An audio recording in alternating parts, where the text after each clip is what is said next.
I'm Sam Diaz Munoz. I'm an assistant professor of microbiology and molecular genetics at the University of California, Davis. And I study the what I call the social lives of viruses. And that means, how viruses interact when they're in you, how they exchange genes, and how they change over time. All right, so let's just get right into it.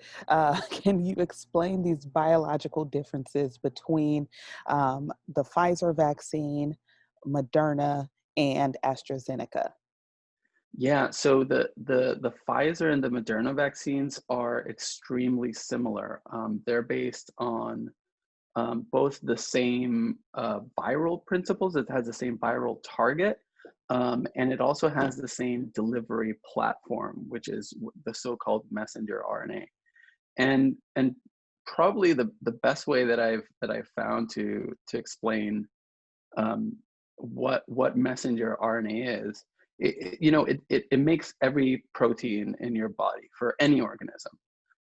So it's a molecule that's within you, and it does this work for to build all the proteins. And so the way that I like to explain it is, imagine you have like a precious recipe book from your grandma. In my grandma's case, it was like a little box with index cards, right? And in my case, it was in Puerto Rico. My mom had it, and so I obviously shipping that over, that family heirloom, sort of tricky and dangerous. So she just took pictures of it, right, and sent them to me, and then I could make the final product, which is the meal, over here in California, right? So it's a copy of the original information that allows you to make the final product, which, in the analogy is the meal, but in our body is the protein, right? So, and the important part of that analogy is that the recipe book, the heirloom recipe book from your grandma, is not being touched. That's your DNA. So that's how these vaccines work. Instead of sticking a part of the virus in you, or the actual virus in you, the dead virus, which is the old way to do it, basically, you just stick the instructions in, and then you trick your cells to make the tiny part of the virus that recognizes, that your immune system recognizes, and then you can mount an immune response and fight the actual thing if you get it. So, are you copying the virus? The Not a dumb question at all. It's almost exactly like that, actually. You basically find the genetic code of the virus. This is something we do in my lab quite often, and it was done very early on by some really brave Chinese scientists that basically leaked the information out. And it was an Australian colleague of mine, who was actually the mentor of my postdoctoral mentor, who got this sequence and sort of released it. And then that allowed scientists who had been working for years on coronaviruses to say, hey, we know coronaviruses. We have been working on a vaccine because we had SARS, we had MERS, which are all kissing cousins of SARS-CoV-2, which is the virus that causes COVID-19. And they said, hey, this is perfect. We can just adapt the platform we had been working on for years and years, and just adapt it to this, right? So I think it's important for people to know that I think scientists, in our excitement about this vaccine, we've said that it's incredible, it's so fast, but we know that there's been years of research both on the virus but also on the mRNA platform, and we haven't told that story, and that story is incredibly exciting. And if you let me, I'll tell you a bit about it. Perfect, please. Yeah, so fun fact, one of the lead coronavirus vaccine researcher at the National Institutes of Health is a young woman called Kizzmekia Corbett. She is an African American woman from North Carolina, and she has been working. I mean, she had a whole trajectory in virus and vaccine research, and eventually got to this point where she's leading the coronavirus vaccine effort, and has developed this, and basically, again, they've been working on this for a long time. Actually, her mentor, her boss at the NIH, who said basically, work on this coronavirus thing. we don't think much is going to happen, right? Because MERS was dying down, and you know, we'll see what happens. And then, you know, we get this story of this mysterious pneumonia in China. And once the sequence was released, um, you know, uh, Dr. Corbett knew exactly what was going on. They hit the ground running. And that same design is essentially what the Pfizer vaccine uses. As I'm talking to people as to why you don't want to get the vaccine or maybe fearful of getting the vaccine, one of the things they're saying, okay, this whole new messenger RNA, why would I want to go with something brand new? Let's just stick with the old way of doing it.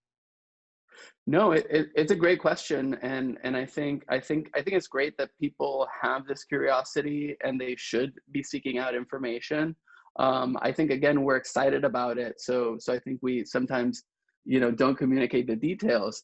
You know, the technology. I think the principle of doing mRNA is great because you can make any protein you want and your body will make it. The problem was figuring out how to get your body not to attack it, right? And so that was figured out in 2005, and subsequently several companies have developed, among them BioNTech, which is Pfizer's partner in the coronavirus vaccine, and they started dealing with other things, doing with mRNA for stem cells, mRNA for cancer immunotherapy, and all these applications. And so there have been hundreds of humans who have been given mRNA treatments with this same idea since 2013.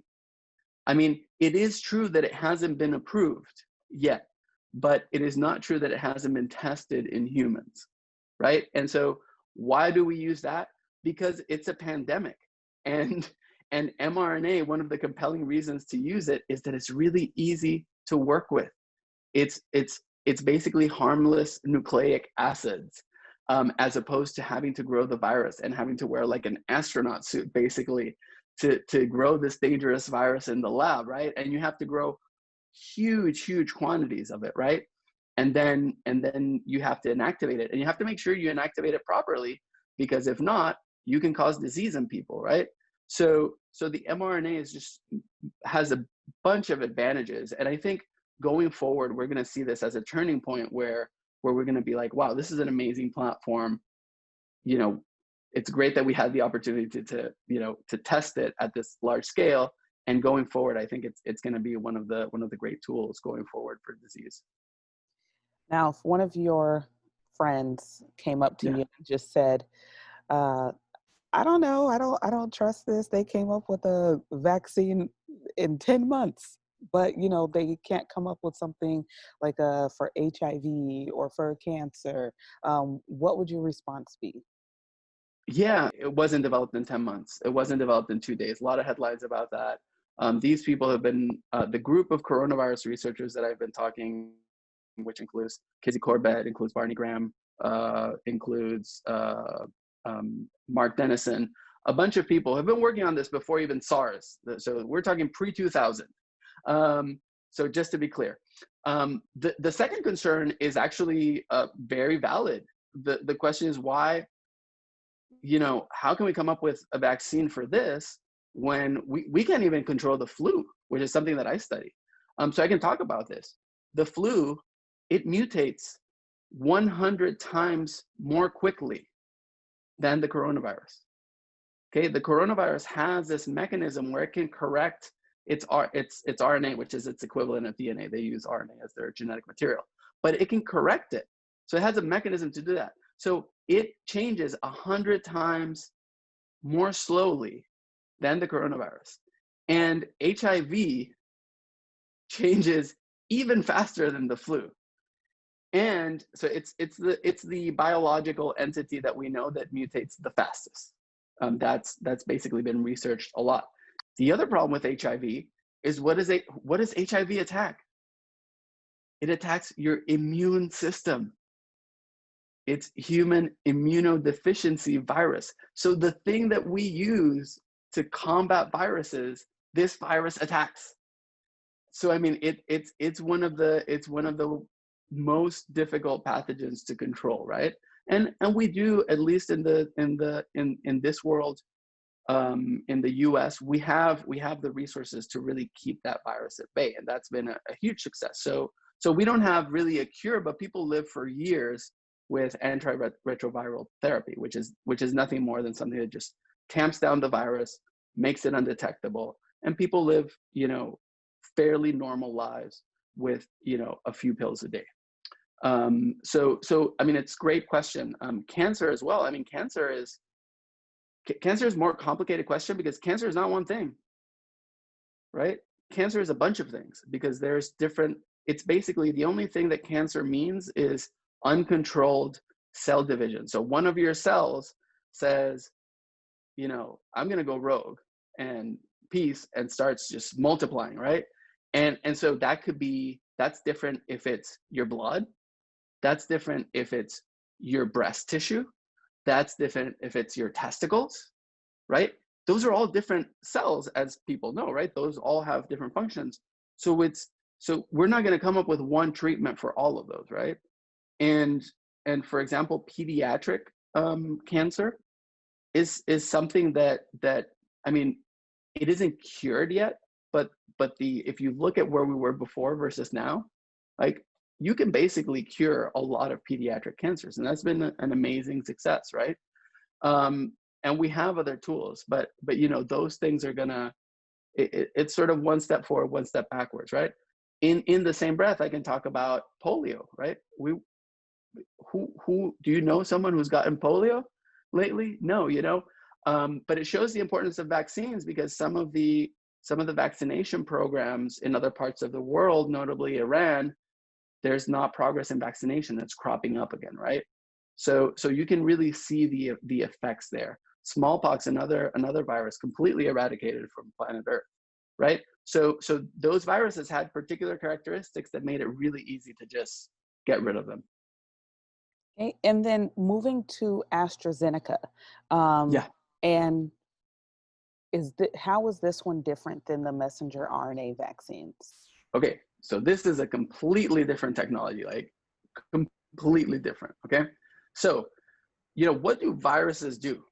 I mean, viruses are just like a little protein shell with DNA or RNA inside. So I call them fortune cookies, right? What is a fortune cookie? Has a tasty cookie shell, and inside it has a message, right? And so in the case of viruses, that message, I don't know, maybe your life changes sometimes if you read a fortune cookie message. But with viruses, the message changes your cells, and it makes them into viral factories. So really, what viruses are delivery mechanisms for genetic instructions, for your cell. And so, well, one thing we could do is, let's take a virus that causes the DNA, or rather the RNA, of the coronavirus, not the whole thing, just the same protein that we talked about, right? That your immune system recognizes. All the vaccines use that particular protein as the target. Put that protein in there. Put the instructions for that protein in that virus, and then the virus will get in your cells, and then make mRNA. And remember mRNA, right? And it'll make the protein, and then your body will make an immune reaction. Now, putting in a virus, right, to stop another virus sounds really scary, right? This is like, well, wait, you're going to inject me with a virus? Well, there are a couple of things. There are a couple of things that you do to make that safe, right? Number one, what you do is you choose a virus that we know well, and we know that it works well in this application. There's an approved Ebola vaccine that uses the same type of virus, which is, for all of you science interested folks, it's a chimp adenovirus. And basically it's been tested, and then we know that it causes basically the common cold, right? So we know that even if it were to, cause something, that's sort of what we expect. But even on top of that, we say, okay, let's make this virus, let's cripple it so it cannot replicate. So it can just go into the cell, deliver the genetic payload, and not do anything else. And then your body, you know, creates the protein. It's really different. The whole question with vaccination is, how am I going to deliver the part of the virus that my body's immune system reacts to? How am I going to deliver that safely so it can mount an immune response, and then it's ready when it sees the real deal? These Yes, are you're back. two very different ways, it seems like, of administering a vaccine. Um, how do you know which one is right for you? How do you know which one is right for an appropriate age? Children, um, the elderly, teenagers, people who are pregnant. How do you know which one is right for you? I think a lot of people are not necessarily going to have a real choice about which vaccine they get. The good news is, you know, they, in terms of safety, they appear to have like really, really identical profiles. So not much is popping up as something that causes serious alarm with side effects or anything like that. Um, People are excited about the AstraZeneca vaccine because I told you it was a virus that has this protein shell. So it's actually really hardy, and it can be just under a regular fridge. So that really sort of opens up the possibilities to ship it to the rest of the world. Um, but I don't think basically to make the decision. Keep asking, right? Like we will have more information about that vaccine. Right now, we're not seeing really much differences in terms of like if you have conditions, pre-existing conditions, health conditions, the vaccines have operated very similarly in both those groups, right? Um, we still don't have the data for people under 12 years of age or even 12 to 16, right? That's still being worked out. So for a few things, we're gonna sort of have to sit tight. But if you want to ask me about a specific group, I might have information. But the thing is, just stay tuned. So people 16 and over were included in the Pfizer trial, and so it actually was authorized under 16. In fact, most of the people in the external committee that voted against or didn't or had an abstention, they were concerned about that, like the 16 to 18-year-olds, where there wasn't quite enough data. And so now there are trials in both Pfizer and Moderna that have been expanded to 12 to 16-year-olds. And now this is key, where the scientific community is not forgetting that there are people 0 to 12. It just so happens that the data that we have emerging is that children of those ages, especially 9 and under, the symptoms are just like not as strong and they can't transmit as much. So really who we need to hit is we need to protect our elderly, and we need to protect our people who have conditions, and we have to protect people who have exposure. Well, guess what? You know, our communities of color, you know, bingo, we have all of those, right?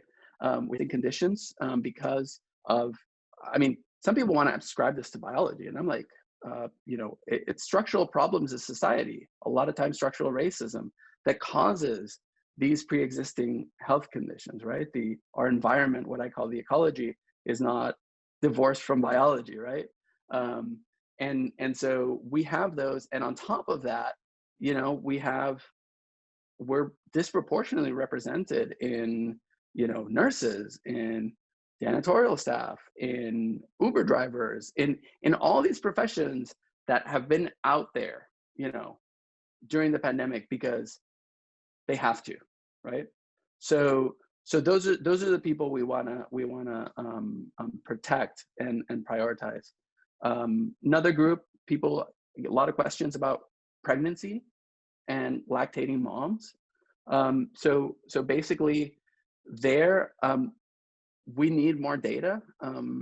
But one thing that people might want to know is that women did get pregnant during the trial.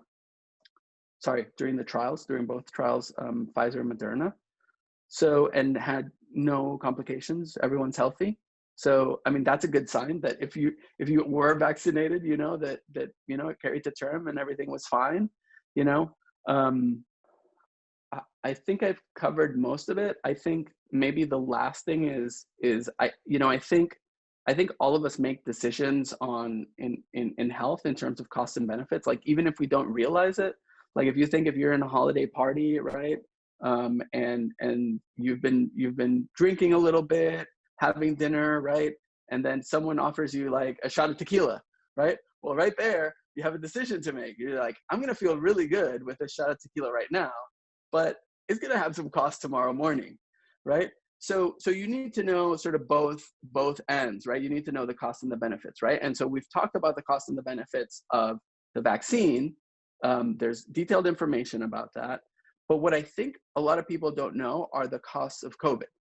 So COVID, it's like the perception is either you get a cold or you die, right?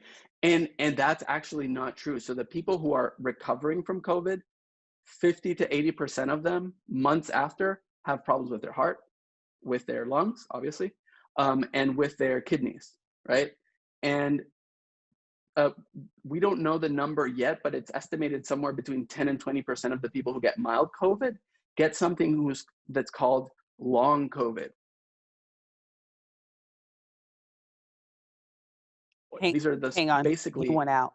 What okay, is long COVID? okay.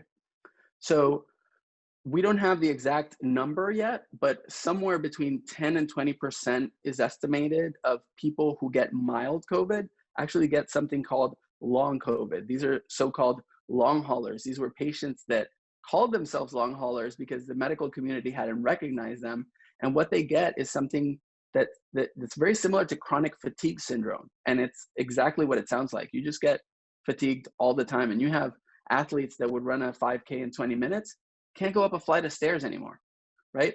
So, and this goes on for months and months and months, and we're still trying to study this. But you need to know that it's not just that you get COVID and you recover or you die. There are long-term effects.